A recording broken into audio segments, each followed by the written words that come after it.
Assalamualaikum warahmatullahi wabarakatuh. Salam sejahtera bagi kita semua. Selamat datang di kuliah praktikum eksperimen fisika inti. Dalam kuliah ini, topik percobaan yang akan dilakukan adalah mencakup spektroskopi alfa, beta, gamma, sinar X, dan Geiger-Müller. Ini masih dalam kondisi pandemik. Saya menggunakan masker untuk memenuhi prosedur protokol kesehatan COVID-19. Pada eksperimen fisika inti untuk spektroskopi alfa, beta, gamma, dan sinar X, semuanya menggunakan prinsip deteksi yang sama. Bisa dilihat di sini, semuanya sudah kompak ya. Yang membedakan nanti itu hanyalah penggunaan detektor dan sumber radioaktif yang digunakan. Nah, kali ini kita akan coba memberikan tutorial percobaan praktikum spektroskopi beta.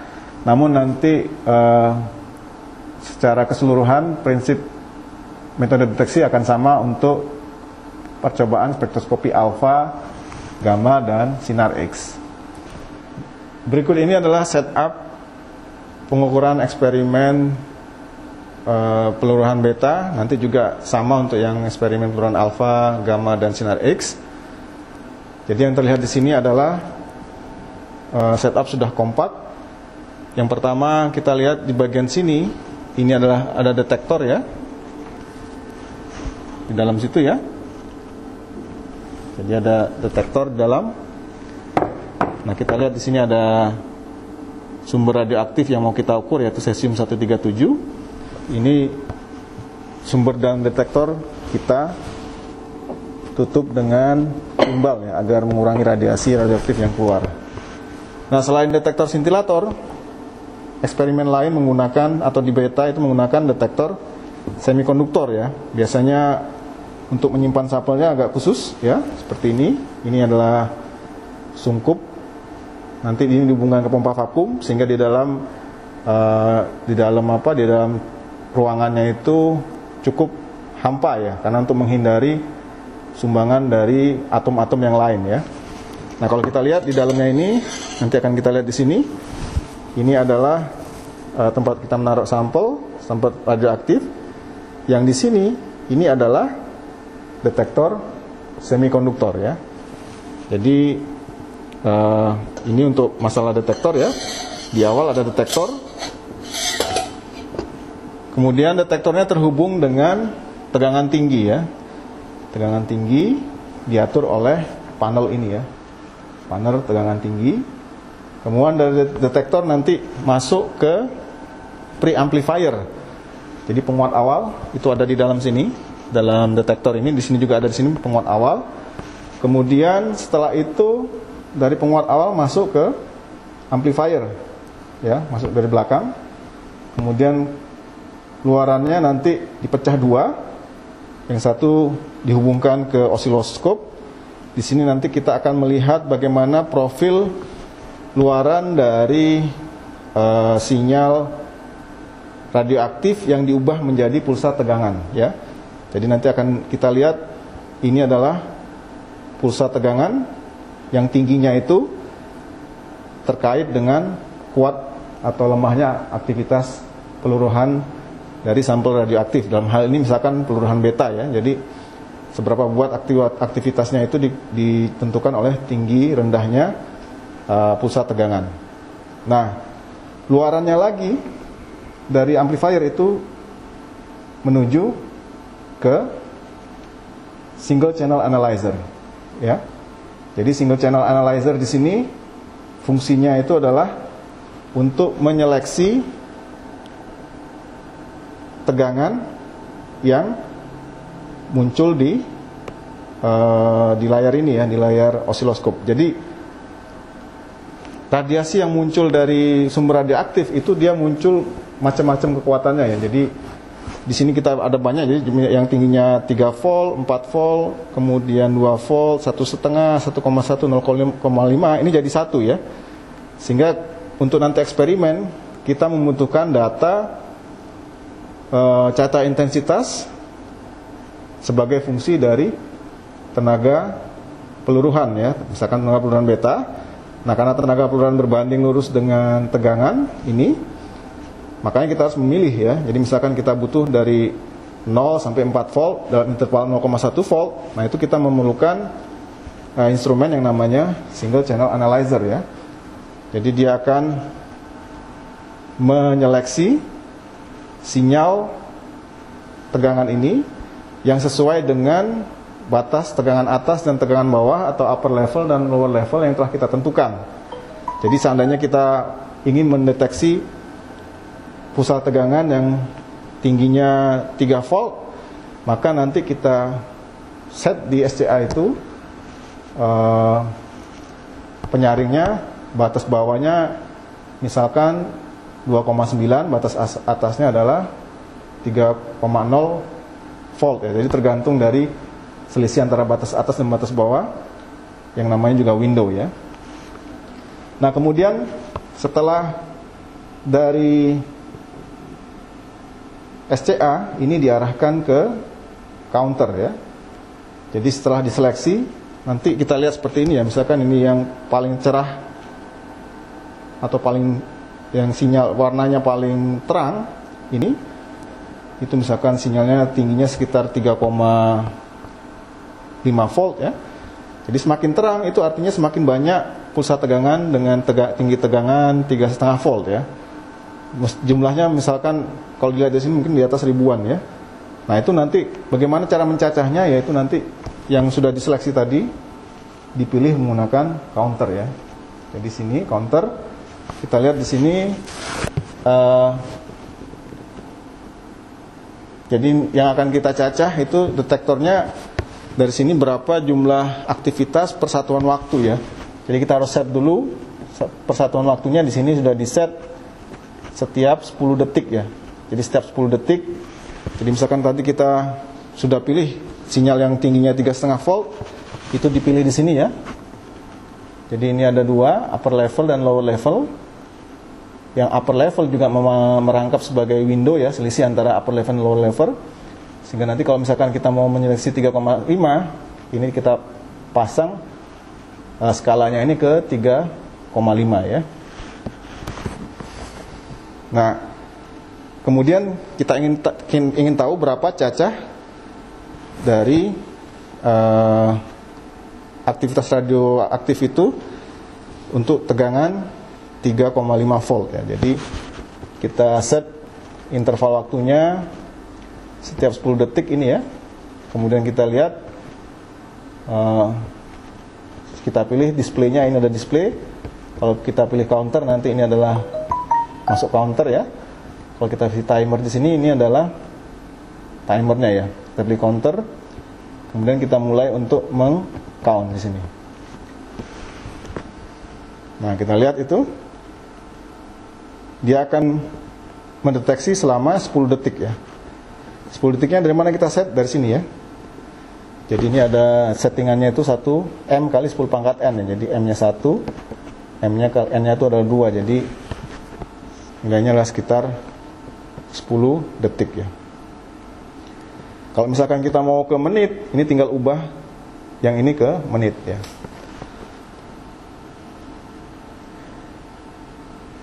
Kemudian di dalam detektor itu terhubung dengan tabung pelipat elektron ya, atau photomultiplier tube ya. Jadi itu fungsinya dia mengubah sinyal radiasi yang datang itu ke dalam bentuk sinyal listrik ya. Nah, prinsipnya itu adalah kalau dia sintilator, tergantung dari bahan sintilatornya ya. Kalau untuk beta itu antrasin adalah organik.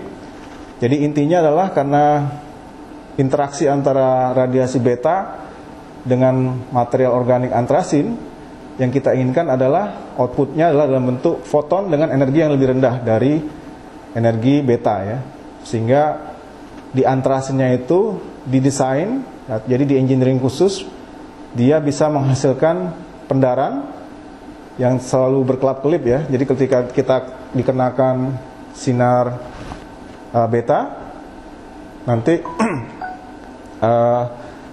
elektron yang ada di tingkat ground state dari molekul antrasin itu akan tereksitasi, kemudian dia akan kembali ke keadaan ground state, tapi melalui pita-pita tertentu.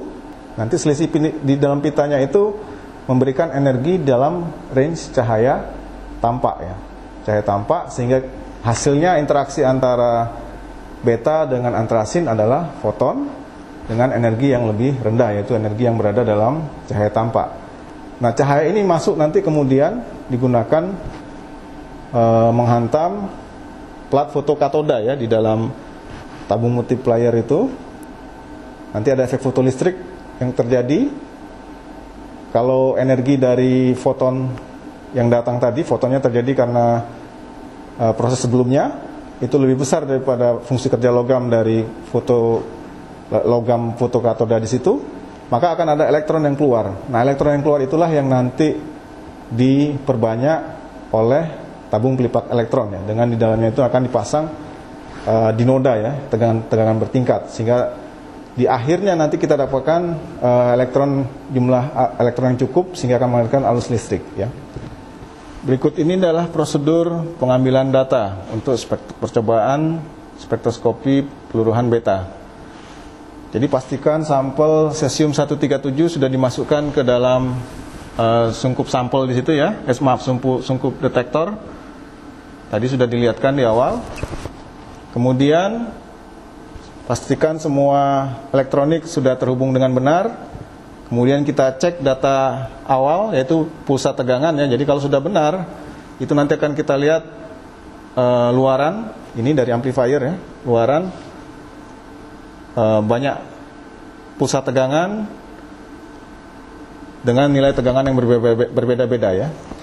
Nah, yang kita inginkan adalah nanti adalah data N sebagai fungsi energi ya. Jadi N itu adalah cacah aktivitas radioaktif persatuan waktu sebagai fungsi dari tenaga atau energi. Nah, karena yang terukur di sini yang langsung adalah tegangan, dan tegangan itu kita tahu dia berbanding lurus dengan energi ya. Jadi E itu berbanding lurus dengan tegangan, maka nanti yang kita dapatkan data aslinya itu adalah N sebagai fungsi tegangan. Ya, maksimum tegangannya bisa kita lihat di sini nanti, tergantung kita setupnya di sini. Kalau misalkan 5 volt, berarti di amplifier maksimum 5 volt, berarti nanti dari 0 sampai 5 volt. Kalau kita set maksimum 4 volt, berarti nanti 0 sampai 4 volt ya. Nah, interval tegangan yang kita buat itu bisa kita sesuaikan ya. Semakin kecil intervalnya semakin baik. Cuma nanti konsekuensinya eksperimennya akan lama ya. Nah, di sini kita lakukan interval yang kita pilih tegangannya adalah 0,1 volt. Nah, bagaimana kita men-setting nilai interval tegangan? Nah, nilai interval tegangan itu nanti sama dengan nilai Windows ya. Nilai Windows tadi adalah selisih antara tegangan atas atau upper level dari single channel analyzer dengan tegangan bawah atau lower level dari single channel analyzer ya. Jadi yang ini adalah lower level, yang ini adalah upper level. Nah, upper level di sini dalam elektronik di sini itu bisa diset juga sebagai Windows. Dengan kata lain, ini nanti bisa kita jadikan sebagai faktor untuk menyeleksi sinyal yang masuk ya. Semakin kecil Windows yang kita pilih nilainya, maka semakin baik ya. Nah, ini dari alat ini mungkin yang terbaik adalah sekitar 0,1 volt ya. Jadi ini kita lihat skalanya 0, kemudian non-newsnya di 1 itu ya, di 0,1. Nah, kita lihat 0,1 berarti kita men-set up sekarang lower levelnya itu 0,1 volt. Upper level itu kita buat 0,1. Berarti upper levelnya sekitar 0,2 volt ya. Upper level di sini dalam hal ini bukan sebagai upper level tapi sebagai window ya.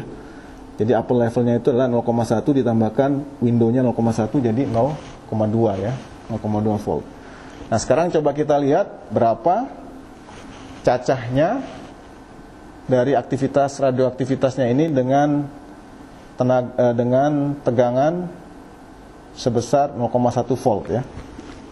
Jadi kita nyalakan di sini adalah count ya.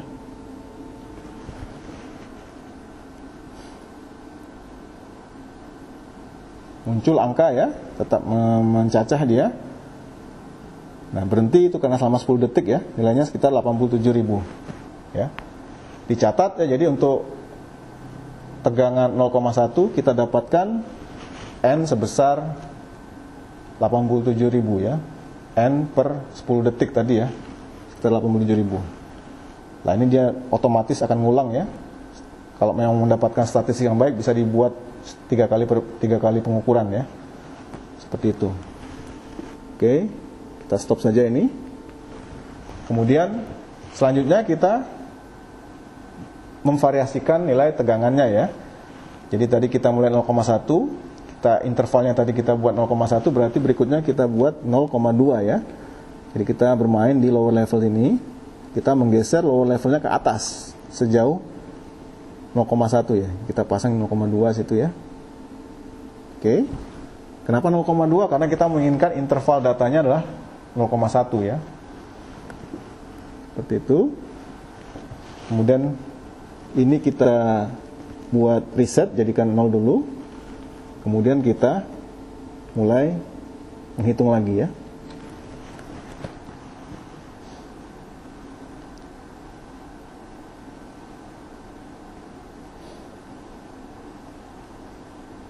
Ya, kita dapatkan 85.000 ya untuk tegangan 0,2 volt. Ya. Kita coba lagi sekali lagi. Nilainya adalah sekitar 85.000 ya. Jadi sudah rata-ratanya bisa kita hitung ya. Ini kita stop. Kemudian kita reset lagi ya. Kemudian kita ubah tegangannya lagi ya, misalkan ke 0,3 volt. Kemudian kita hitung cacahnya, count.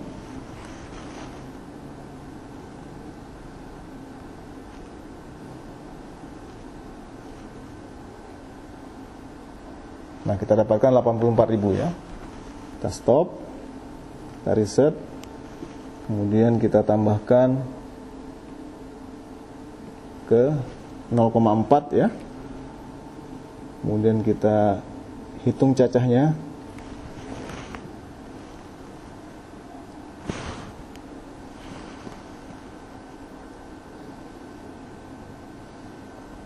Kita dapatkan 82.000 ya. Kita stop. Kemudian 0,5 kita reset. Kemudian di count ya.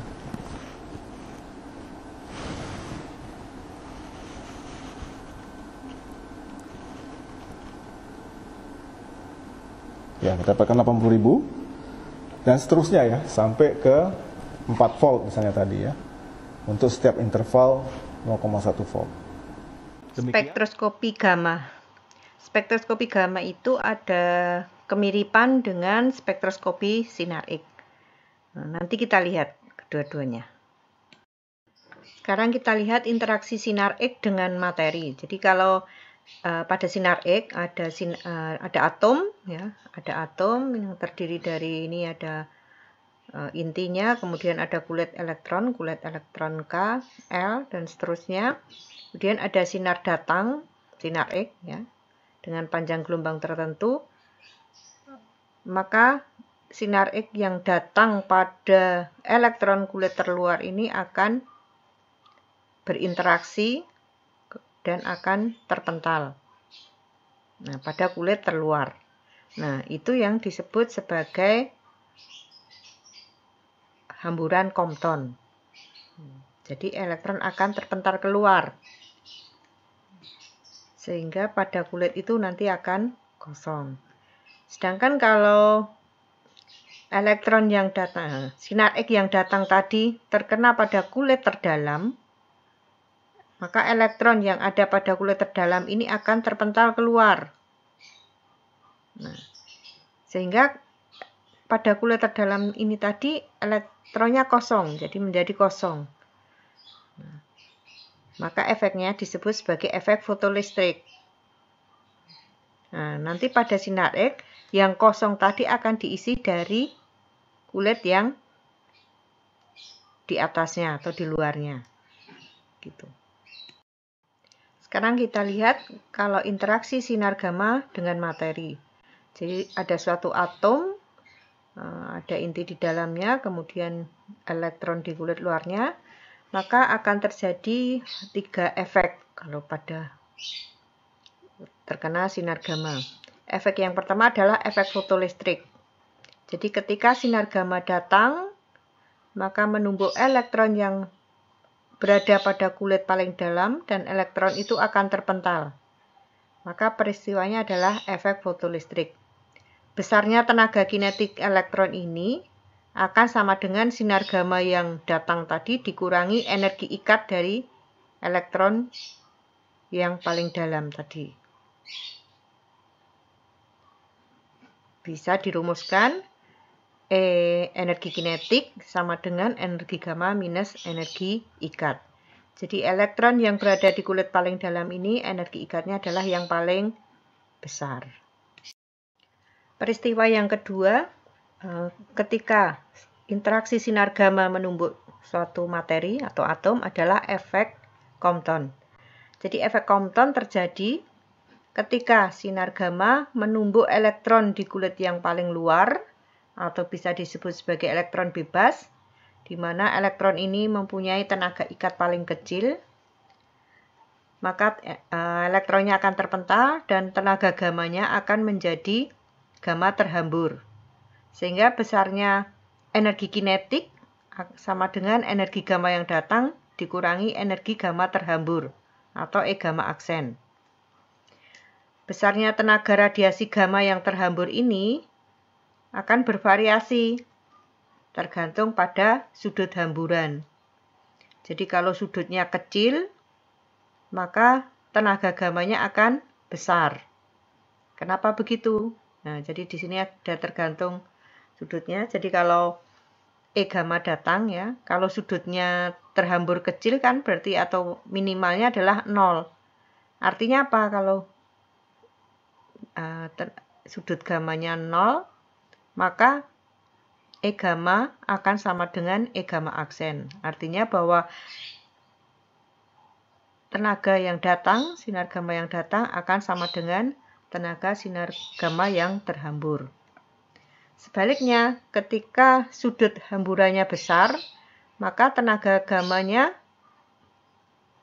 akan semakin kecil. Nanti kita lihat. Jadi kalau tadi E gamma lebih besar daripada E gamma aksen, sekarang kalau lambda aksen akan lebih besar daripada lambda. Karena E dengan lambda berbanding terbalik ya. Jadi lambda aksen minus lambda sama dengan H per MC kali 1 minus kosinus theta. Nah, theta ini adalah sudut yang dibentuk antara sinar gamma yang datang terhadap sinar gamma yang terhambur.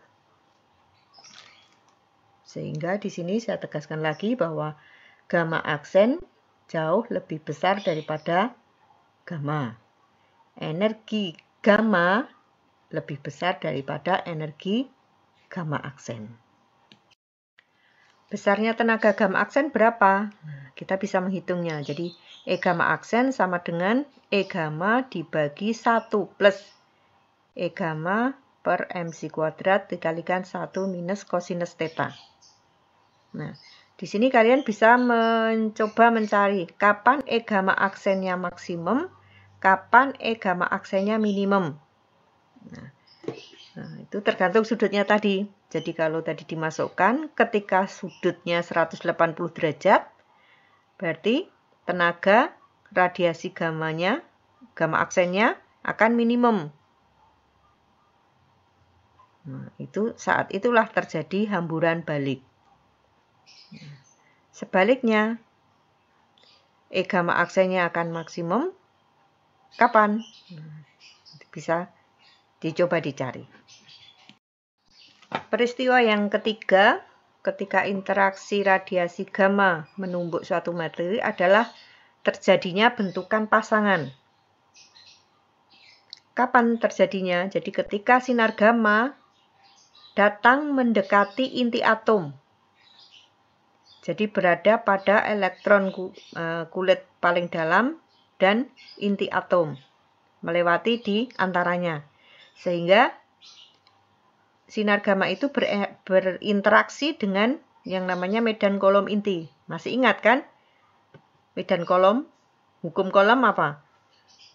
F sama dengan K Q1 Q2 per R kuadrat. Nah, Q1-nya berarti berasal dari inti, Q2-nya berasal dari elektron. Berarti ada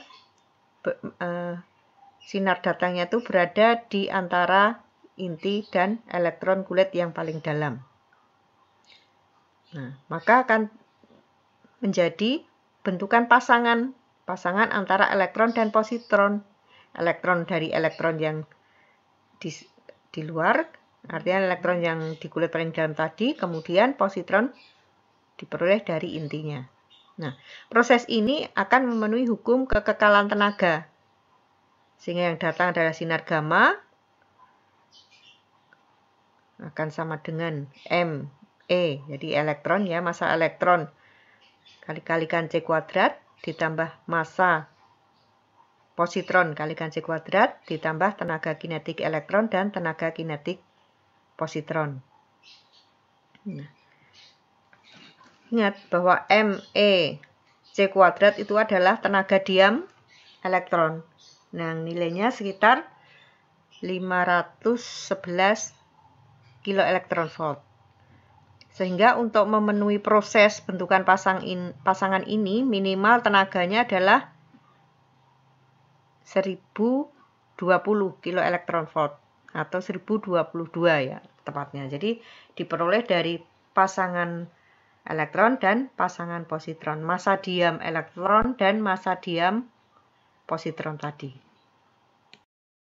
Bentukan pasangan dapat terjadi jika radiasi gamanya memiliki tenaga minimum sebesar 1020 kilo elektron volt atau tepatnya 1022 kilo elektron volt. Itu diperoleh dari rumus di atas. Setup eksperimennya bisa dilihat pada gambar berikut. Jadi sumber ya, sumber sinar gamma masuk ke dalam detektor. Detektornya adalah NaITL yang disambungkan dengan PMT untuk melipat gandakan elektron. Kemudian masuk ke preamplifier. PMT tadi dihubungkan dengan power supply tegangan tinggi. Kemudian dari preamplifier masuk ke amplifier. Kemudian bisa masuk ke sistem antara lain diskop, MCA atau SCA, tergantung mana yang dipakai. Kemudian counter. Nah, masing-masing ini memiliki fungsi masing-masing. Jadi peristiwa antara sinar gamma, ya, interaksi sinar gamma dengan materi tadi ada pada yang paling depan ini. Sumbernya adalah sinar gamma dan detektor. Interaksinya ada di antaranya. Jadi ada 3 proses tadi itu ada di situ. Alat yang lain, misalnya PMT, itu adalah melipat gandakan. Di situ akan ada banyak dinoda-dinoda. Kemudian masuk preamplifier untuk memperkuat daya. Kemudian di amplifier akan diperkuat tinggi pulsanya. Kemudian masuk ke SCA. Di SCA punya semacam jendela yang akan menyeleksi mana yang lolos dan mana yang tidak lolos. Bisa juga ditampilkan di scope. Nah, kemudian bisa dihitung dengan counter. Ini saya akan tampilkan ada spesifikasi detektor. Jadi yang detektor yang kita pakai adalah detektor NaITL. Itu untuk penganalisa yang SCA. Dan ada juga detektor HPGE. Itu jika penganalisanya adalah MCA. Jadi yang kita pakai di lab adalah yang SCA. Yang MCA ini hanya sekedar untuk pengetahuan agar tahu bedanya apa. Nah, di sini ketika kita pakai SCA adalah pencacahnya satu persatu. Artinya apa? Nah, nanti yang divariasi adalah tegangannya. Begitu tegangan naik, maka kemudian dicacah berapa nilai cacahnya. Tegangannya diubah dinaikkan lagi sesuai dengan windownya, maka dicacah lagi. Itu yang namanya satu persatu, single channel analyzer. Jadi satu persatu. Tetapi untuk MCA itu serentak. Serentaknya yang bagaimana? Jadi semua tegangan yang nanti terlibat itu dicacah sekaligus. Mulai dari kecil sampai maksimumnya berapa, itu sekaligus. Jadi tidak lagi satu persatu. Tentunya komponennya akan berbeda. Kalau yang SCA hanya preamplifier, amplifier, ada scope dan counter, tapi di MCA ada diskriminator, ada pengolah data, ada ADC, dan sebagainya. Bahannya juga akan berbeda. Kalau SCA adalah ada natrium, NaICl, natrium iodida yang dikotori dengan talium. Tetapi kalau di MCA adalah superkonduktor GE, tipe PN-nya dengan kemurnian yang tinggi. Nah, ini beroperasi pada nitrogen cair. Sedangkan kalau SCA pada suhu biasa, pada keadaan lab saja. Nah, yang berbeda sini adalah resolusinya. Jadi kalau MCA itu resolusinya sangat kecil, 0,5%. Kalau di NaICl bisa sekitar 10-15%. Apa resolusi itu? Nanti akan kita jelaskan kemudian. Artinya bahwa resolusi semakin kecil tentu semakin bagus. Ini macam-macam alat yang digunakan ya. Jadi yang kita gunakan di eksperimen adalah pencacahnya adalah SCA. Gitu. Ini adalah gambar spektrum dari CS137 yang eksperimennya dilakukan dengan detektornya NaICl. Ini bisa dilihat bentuknya, jadi ada yang hamburan balik. Kemudian ada ujung Comptonnya di sini, di pas ujungnya. Kemudian puncak yang paling tinggi ini adalah efek fotolistrik. Nah, tenaga gamma berada pada sini, efek fotolistriknya. Jadi ini grafiknya V itu adalah tegangan pada SCA yang divariasi. Kemudian sisi yang tegak adalah cacah per 60 detik, cacah per menit, CPM. Ya. Sebagai analisa datanya dari sumber CS sebagai penerang, energi gamma dari CS adalah 662 kV. Maka dicari konstanta linearitasnya, K sama dengan E gamma per Vp. Vp itu adalah tegangan pada saat puncak fotolistrik. Setelah diketahui nilai K, maka masing-masing tenaga hamburan Compton maupun tenaga hamburan baliknya bisa dihitung dengan V masing-masing dikalikan konstantanya. Kemudian dari puncak fotolistrik tadi bisa dicari resolusi tenaga.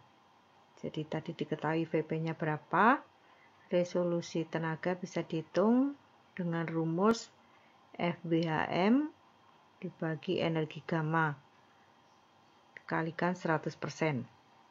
FBHM adalah lebar setengah puncak. Jadi puncak dihitung dari dasar, masing-masing dasar. Dasarnya ini tidak harus selalu datar, bisa miring. Yang penting tingginya adalah separuh dari dasar itu ke puncaknya. Demikian, semoga bermanfaat. Assalamualaikum warahmatullahi wabarakatuh.